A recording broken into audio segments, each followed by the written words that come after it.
Have you ever found yourself wondering, what exactly do I need to open a Westpac account? It's a common question, whether you're new to Australia, looking to switch banks, or just setting up your first independent account. The good news is, opening an account with Westpac, one of Australia's oldest and most trusted financial institutions, is a straightforward process. But like with any bank, there are a few key things you'll need to have ready. Before we dive into the specifics, let's quickly touch on why Westpac might be a great choice for you. They offer a wide range of accounts, from everyday transaction accounts to savings accounts with competitive interest rates, and even specialized accounts for students or seniors. Their online banking and mobile app are user-friendly, making it easy to manage your money on the go. Plus, with a vast network of branches and ATMs, accessing your funds or getting in-person support is rarely an issue. Now, let's get down to brass tacks. What do you actually need? The core requirement revolves around proving your identity. This is standard practice across all financial institutions, designed to protect both you and the bank from fraud. The easiest way to satisfy the identity requirements is by providing primary identification documents. If you're an Australian citizen or permanent resident, this usually means your Australian driver's license or your Australian passport. Having just one of these is often enough. If you don't have either of those, a birth certificate or a citizenship certificate combined with another form of photo ID, like a student ID, might be accepted. For those who are not Australian citizens or permanent residents, your foreign passport is typically the primary document. You might also be asked for your visa information, especially if you're on a temporary visa.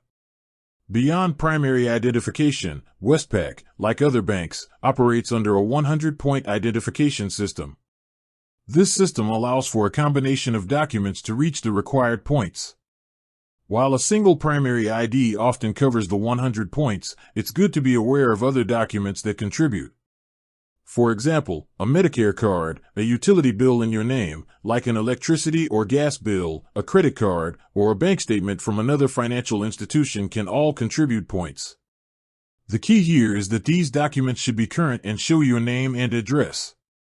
It's also important to note that if you're under 18, you might need a parent or guardian to co-sign the account opening or provide their identification as well. Always check Westpac's specific requirements for minors. Another crucial piece of information you'll need is your tax file number, or TFN, if you have one. While it's not mandatory to provide your TFN to open an account, if you don't, Westpac will be required to deduct withholding tax from any interest you earn on your savings. So, it's definitely in your best interest to provide it. Finally, while not a document, having a valid email address and a mobile phone number is essential. These are used for communication, security, and setting up your online banking access. To summarize, the essentials are strong proof of identity, preferably a primary ID like a driver's license or passport, your tax file number if you want to avoid extra tax on interest, and your current contact details. It's always a good idea to check Westpac's official website or give them a call before you head into a branch, just to ensure you have the most up-to-date information and all the necessary documents for your specific situation. Being prepared will make the account opening process smooth and hassle-free. With that said, thanks for watching, and until next time.